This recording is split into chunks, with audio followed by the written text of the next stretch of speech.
Hi guys, I'm Aussie Villain and welcome back to the Detroit Tigers. Today we rip things up, we start again. We're going to play through the off-season. There will be, I'm hoping anyway, quite a lot of change between what finished last season and what starts next season. We've got, of course, our end of season awards coming up momentarily, so we'll get to those very soon. This is how the playoff tree looks before the playoffs start. Of course, a notable absence of our Detroit Tigers. After the end of season awards, we'll come back and we'll see who are the World Series champions. Ladies and gentlemen, it's the Detroit Tigers End of Season Awards! Thank you everybody, thank you. No, that's a little harsh, come on, thank you everybody. Well, thank you and welcome to our End of Season Awards. It was a bit of a disaster at the end of the year, wasn't it? It was disappointing and some of the players did their best, some of them, their best isn't good enough.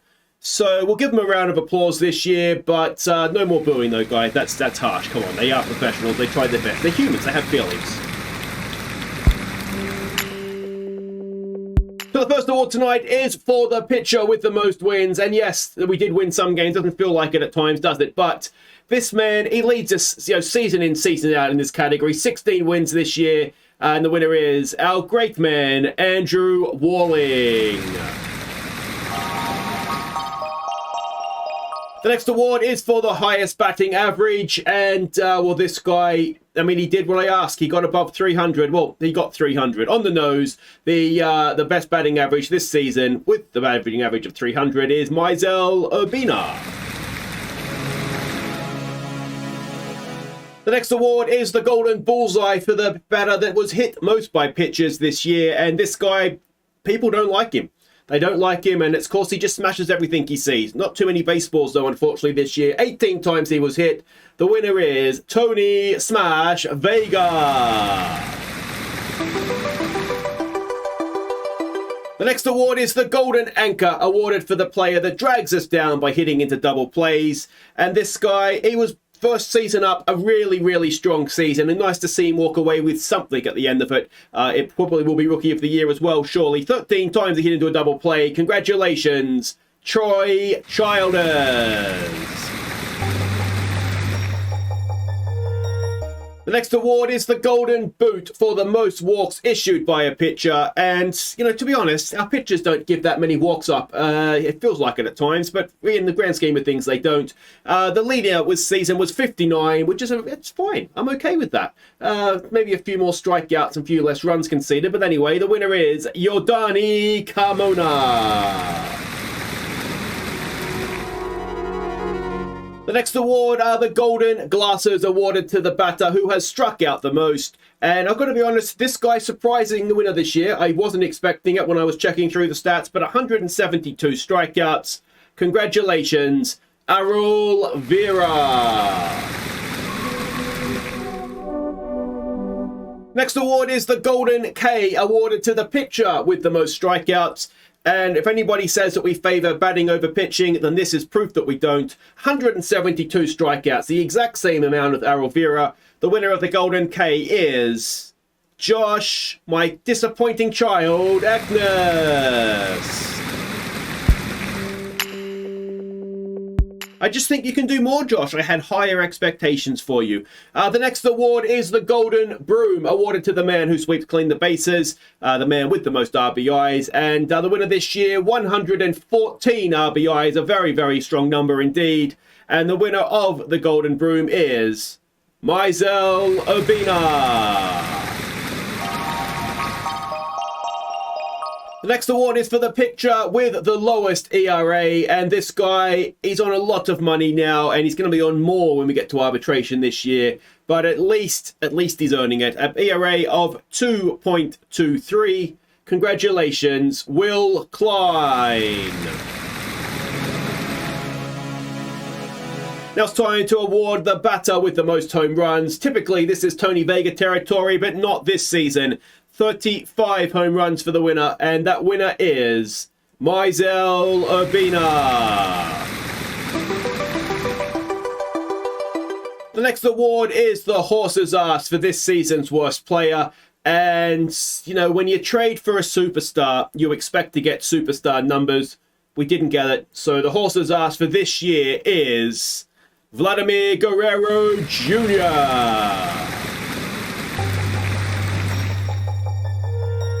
No, I don't care, Vlad. You were crap. Absolutely crap. Be better next season, mate, or I'll trade you.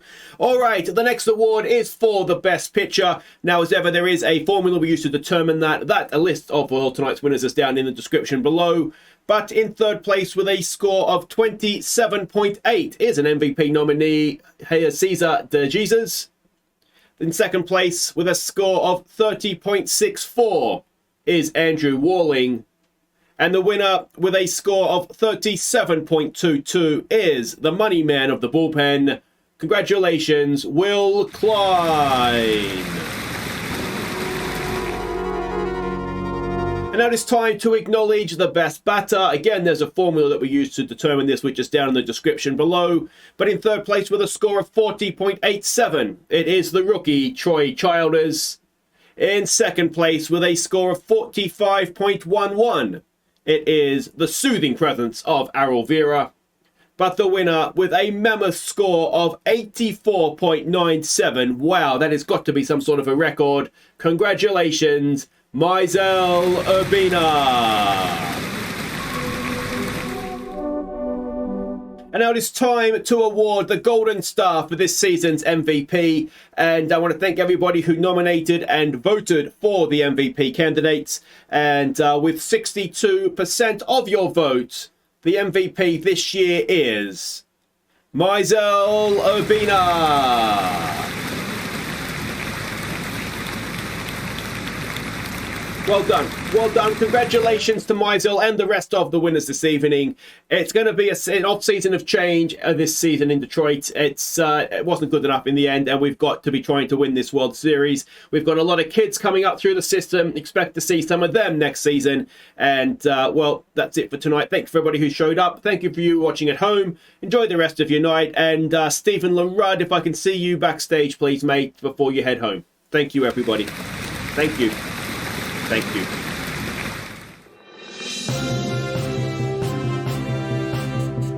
We have breaking news out of Detroit, where the Tigers GM Aussie villain has sacked manager Stephen LaRudd backstage at the end of season awards. Now, there is a press conference about to begin where a new manager is to be named, with many expecting an unknown Australian to be the new man.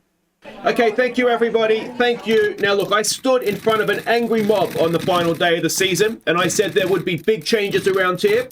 And, well, this is the first of those. So, everybody, let's give a big welcome to our new manager, Mr. Matthew Williams.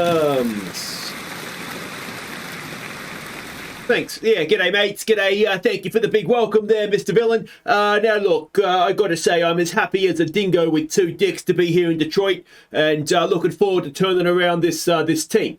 Now, do we have any questions? Yeah. Yo, Big Daddy Bling, local personality. So, bro, like, who are you, man? Matt Williams, mate. We've said this multiple times now. But, like, straight up, man, do you even know what baseball is? Listen, mate, it's like a great man once said. Baseball is like cricket, but easier. And, well, I certainly played a lot of backyard cricket as a kid. So there we go, end of season awards are done, and we have a new manager. It is Matthew Williams. We've gone back to Australia. We've got ourselves a general manager and a manager that are Australian. God help the Tigers. He was in our system. He was coaching the Detroit West Tigers, or Tigers West, I should say. West Tigers is very much a rugby league team from Sydney.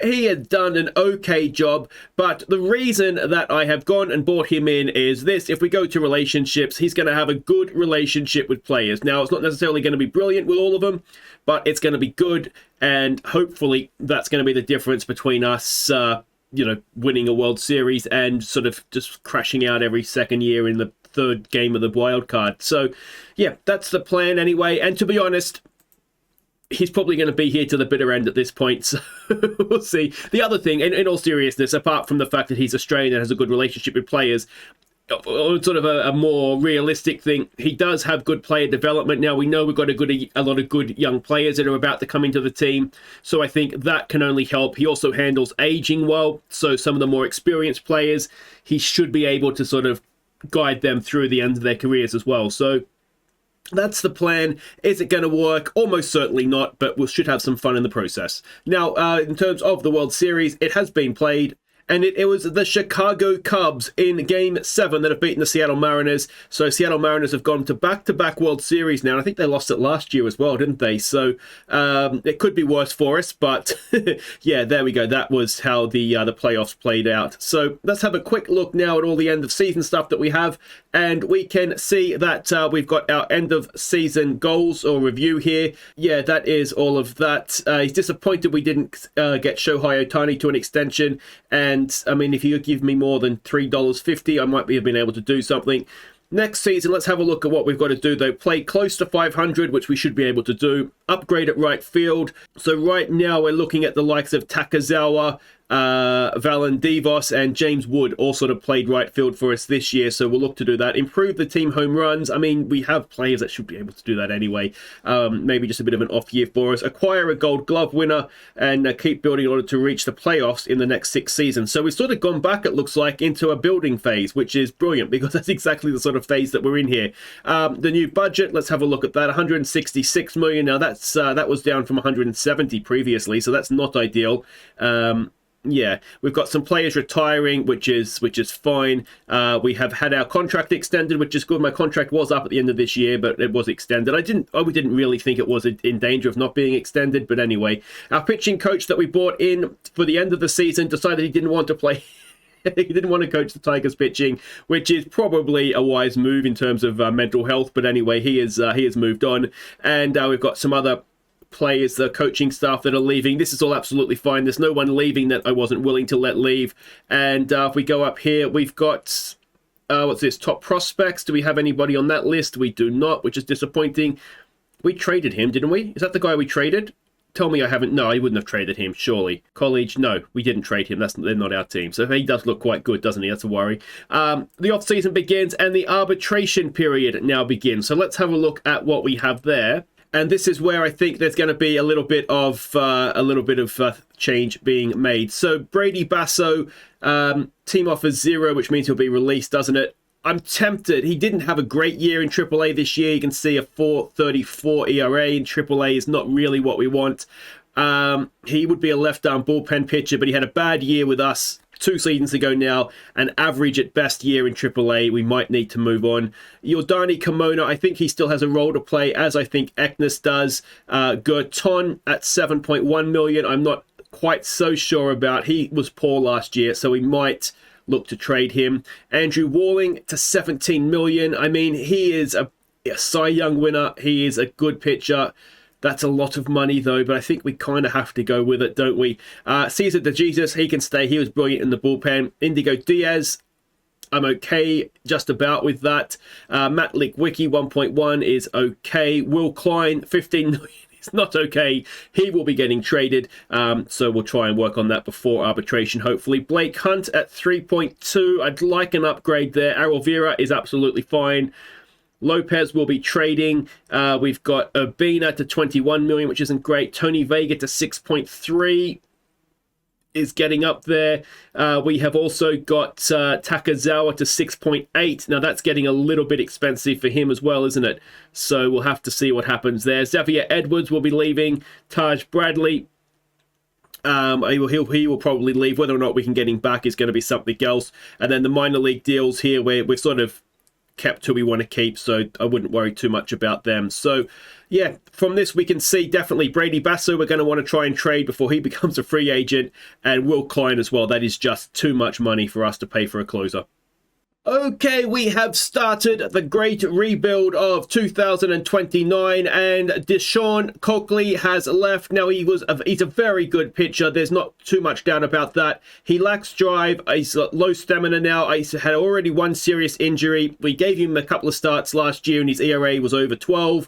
So there's warning signs there that he's not going to be the pitcher that we thought he was going to be. So we sent him off to San Francisco, and the man we've got in return is Kopkin Eke. Let's go with that. He is a starting pitcher. Now, what I like about him, he does nothing half speed. He's almost a complete opposite of what we've just got rid of. Now, he doesn't have the greatest stuff in the world. Movement and control, though, is brilliant. Is he going to be a #1 starter? Probably not. but he's going to be a very, very good pitcher for us. He's only 23, the number 33 prospect as well. If we have a look at his career to date, and we can see here he has got a season of Major League Baseball under his belt already, and he did absolutely fine. ERA of 4.35. This is from 29 starts, so a decent sample size. Gave up the least amount of home runs in, that would be the National League. WAR of 3.9. ERA plus is maybe a little low, but for your first season, maybe that's not too bad. I'm excited by this guy. I do think he's going to definitely make us a better team. So he has come in. We've got rid of Deshaun Cockley, and now we'll just kind of continue to see what we can do to strengthen. All right, we've got rid of another player. Jose Lopez has been sent off to St. Louis. As I've said many, many times, his WAR is not enough. His batting is poor, and he's not making up for it with his glove. So we'll go another direction. I don't know exactly what that direction is going to be, but he's lackadaisical. He is unmotivated, and well, he's now St. Louis's problem. We traded him for some prospects. Don't know if any of these guys can make it, to be honest. This was more about just getting Lopez out. Gomez, I don't think we're going to see him anytime soon. Jose Bond is a pitcher, supposedly. And the one that we might see at some point is Oscar Pena. There's a little bit more prospect there, but again, I don't know that we're going to see any of them. But Lopez, more importantly, has left. All right, it is time for some Major League Baseball awards, and in the Golden Glove department, we had nobody once again, which is always a little bit disappointing. If we have a look at the National League, do we have anybody there? It doesn't. I mean, obviously, we don't have players, anybody that we've had previously, I should say, and that doesn't look to be the case. Next up, it is Reliever of the Year. And we had Will Klein there in the conversation, but Dean Kremer was the winner. And on the National League side, Billy Sullivan, who we've had previously as well. Of course, he wanted too much money, I think, if I remember correctly. Over on the National League side of things, it was Alexander Beltre of the Cardinals, and I don't recognize any former names there either. That means it is the Platinum Stick, or the Golden Stick, or the Best Bat, or whatever it's called. Silver Slugger. So we had Vlad Jr. Now, I don't know he's done that with what he did for us. I think that's a bit of a carryover from the Blue Jays, because he wasn't particularly good when he got to Detroit. Urbina, perhaps unsurprisingly, was in left field, the Silver Slugger. Ohtani in right field is a bit of a disappointment, but obviously we couldn't afford him anyway, so there's no point too much complaining about it. So 2 is not too bad. And on the National League side of things, again, do we recognize any names there? Certainly not that we've had in this series, though we did have Matt Olson somewhere at some point. So this brings us to Rookie of the Year, and shockingly, Troy Childers only came second behind Willie Mendez. Now, he was runaway favorite, certainly in terms of votes, I should say. Now, he's a good second baseman, isn't he? That's a pretty good graduating class of rookies, I've got to say, if Troy Childers is second. But to be fair, Childers he faded, didn't he, a little bit towards the end of the year. And on the National League side of things, it was Louis Sandoval, and again, no one that I've seen us give up has gone over and won that award, which is always good. Manager of the Year is next. Well, we sacked Al, so I doubt it's going to be him.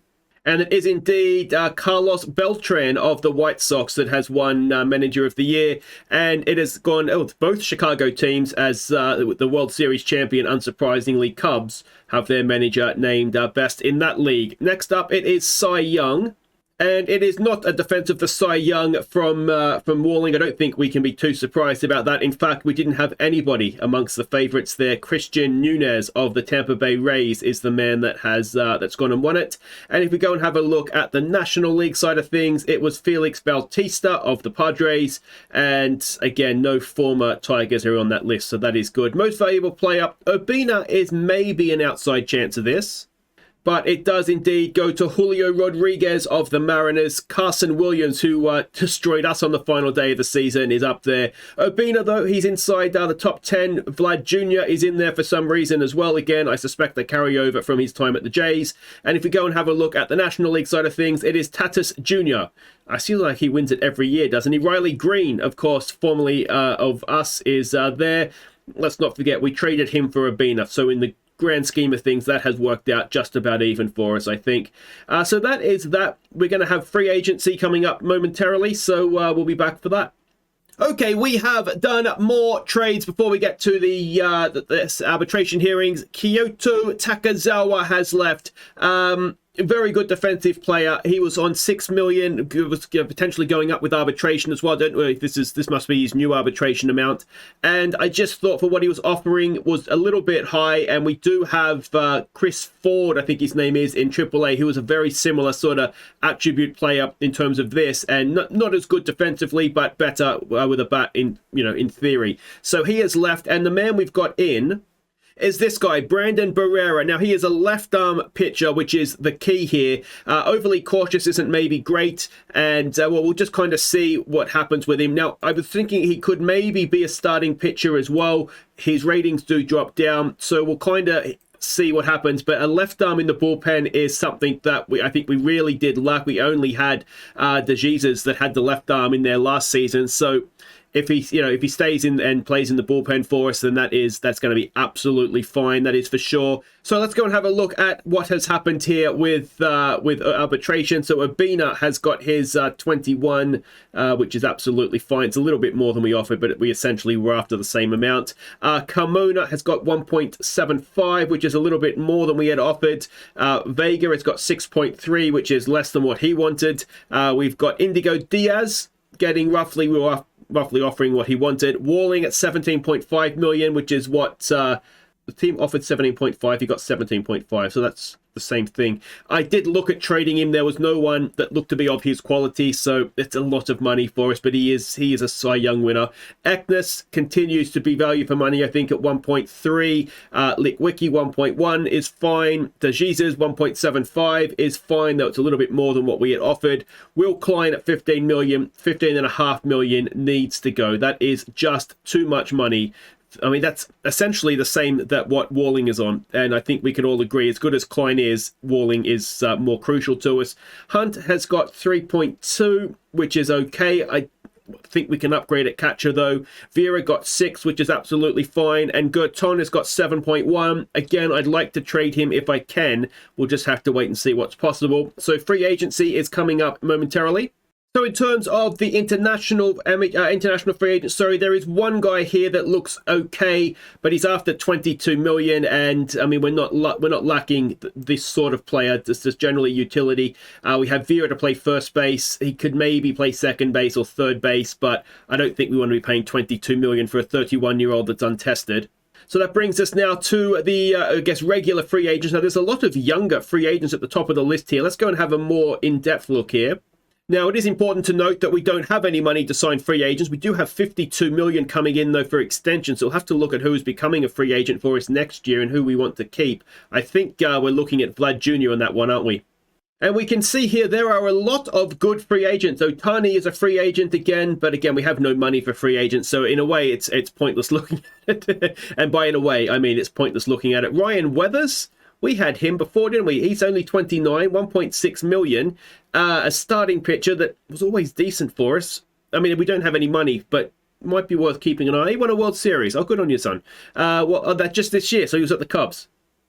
We'll keep an eye on him, see if he does maybe want a minor league deal as a World Series winner. I don't think that's going to happen, though. But yeah, so we'll keep an eye on how things develop here. Taj Bradley, of course, has left us, which is absolutely fine. And yeah, I mean, there was a lot of good free agents this year. Look, this is the best I think there's ever been. Mike Ruff and Seymour, who, of course, we traded away, they have become free agents.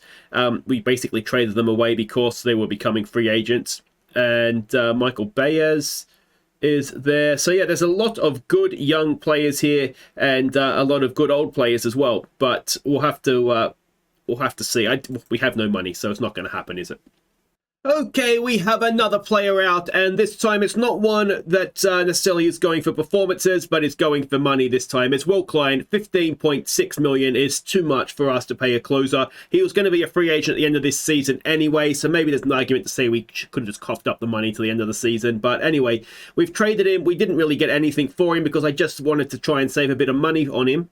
So this is the man we got. He might develop into a starter or a bullpen pitcher for us. Almost certainly not, though. But I didn't really feel... I'm hoping anyway we're not going to miss Will Klein too much because we have Diaz, we have Espinoza, the new kid coming through. We have Hines, Litwicki, all these guys that can be that kind of like, end of the game power pitch and just strike out the strikeouts. So hopefully it's not going to cost us too much, and we're saving money, which just means we're just overspending by less, though. All right, it is Rule 5 draft time, and we're not going to be partaking. There's one player there that is obviously decent. He's a closer, though, and we have players that are like that, so we don't need him, so I don't want to, just for the sake of it, bring somebody in. And he's 32. It's not like he's necessarily one for the future, so we won't be partaking. Let's just make sure we don't lose anybody, though. So no, there was no one that went. That picture looks like he did get taken. No, that's somebody else. So Rule 5 draft, a bit disappointing for us this year. This is, of course, where we got Andrew Walling from. So if nothing else, the Rule 5 draft has served us well on this series. All right, another trade has been done. Brendan Gurton has left. He has gone off to the Giants. He was on 7.1 million now. He was disappointing last year, ERA over 5. He needs someone to light a fire under him. So I'm just thinking, you know, we've tried him. He didn't quite work out. Let's ship him out and let's see what we shipped in. And it is another left armer. It is Kyle Harrison. Now, he's on 1.6 million, which is much more manageable. As I say, another left arm. And potentially, if we have a look, if we set his position here to a relief pitcher, he's a little bit higher rated than if he's in there as a startup. But sort of someone that's sort of in that middle range right now. He did play Major League Baseball last year. 20 starts, ERA of 4.6, a WAR of 1.1, an ERA plus of 94, which is maybe a little bit disappointing, but he's on less money than Gurton, and well, certainly last season anyway, his stats were at least level. So overall, it works out for us, I think. All right, a quick update for the Hall of Fame. There are 2 inductees, Clayton Kershaw and Max Scherzer, for their first attempt as well. So well done to them. And if we look, we can see the guys that have dropped out down the bottom there. A couple of first years with Greg Holland having the indignity of having not a single vote cast for him in his first year. So you're probably better off not even being nominated in that case, aren't you? Now, there is one other thing to catch you up on, and that is the acquisition of this guy. Now, I forget how we kind of got to this. I've been doing sort of trades, just getting rid of farm system players that are older and we're not going to use. But anyway, we've got this guy in somehow, so that kind of makes up for it. Third baseman, a decent-ish defensive player, but potentially quite a good bat. So 24 years old, number 47 prospect, and we got him in a trade with Arizona. So that could be one to look forward to. Okay, we are at spring training, which of course brings us to the end of the episode, but I do just want to have a look at some of the guys that we're giving a go in spring training to see how they're going to get on. The first man is this guy. Now, he was in AA last year, did okay. I think he's not going to be a Major League Baseball to start the season, but we'll certainly see how he goes in AAA. Another one is this guy. Now, we got him in a trade with Seattle. One of the, I don't know if I showed you this at the time, but he's one of those guys, and I was just sort of trading, trying to sort of get rid of some of the guys in their 30s in sort of the farm system. So he's 24. Again, we'll see how he gets on. There might be a starting pitcher there, you know, maybe like a number 4-5 guy, but we'll see how he goes, as I say. Another guy getting a chance is Mike Carpio. Now, we have been getting a lot of offers for this guy, you know, trade offers. So what I wanted to do is just kind of see how he goes. I put him in AA, last season. He didn't do brilliantly, but I just want to see what he's got. I can't figure out why it seems like every team in Major League Baseball wants him. So we'll see what he does in spring training. And then on the hitting side of things, now we've got another catcher, a young catcher that we're going to give a chance to. I think he might even, maybe not start the season, but he's a charismatic leader, which is going to be a good thing. And I just think it's maybe time to start and phase Blake Hunt out, make Zion Rose the number 1 guy, and maybe this guy could come in as a leader and be back up. We're going to give this guy a chance, Octavio Mendoza. Now, he played high A ball last year and absolutely lit it to pieces, batting almost 400. So, again, we'll see how he gets on. I don't think he's going to play Major League Baseball this year, but we'll see how he does in spring training. And he'll certainly be, well, if not AAA, certainly AA to start the year. Another man getting a chance is Ricky Miller. Now, we picked him up in the draft of 2025. Another guy that played high A ball last year. Did okay, on-base percentage of almost 400, 371. So, again, don't think he's going to play Major League Baseball this year, but we'll just see how he gets on in spring training. Edmilson Fernandez. Now, this is someone who may play Major League Baseball this season. He is a very good defensive player and could easily come in to replace Lopez, be the sort of the replacement for Lopez. We'll see how he gets on. He played AA last year, batted 267, 328 on-base percentage, OPS plus of 102. So he's probably not quite ready yet, but we'll give him a chance in spring training. And the last guy is, now we saw this guy last season, didn't we? Francescetta, Now we're going to give him, he played AAA towards the end of last year, batted 289, and like I've said before, I just like his attributes. I know the star rating isn't good, but I just like him. I don't know why I like him, I just do. So we'll give him another chance in spring training, and don't be surprised if just because he's going to be a manager's favorite if we don't see him on the opening day roster. But anyway, that is going to be that. Let me know how you think we've done. We've certainly overhauled things a little bit. I'd still like another starting pitcher. I've tried trading away Andrew Walling. There's no one really that I'm happy to do it for. I've had a look at trading CJ Abrams as well, given that he's a free agent at the end of the year. But the other free agents we have are Urbina and Vlad Jr. I've had a look at trading those guys as well, but we're not getting something that is instantly better. You can kind of see there what I right now have as our lineup and rotation and bullpen for opening day. That, of course, is all subject to change. We have a few left arms in the bullpen now as well, which is obviously nice. So if you've enjoyed that, thumbs up, subscribe if you're new, and I will see you next time for opening day. And opening day this season is at home to the Oakland A's. Take care.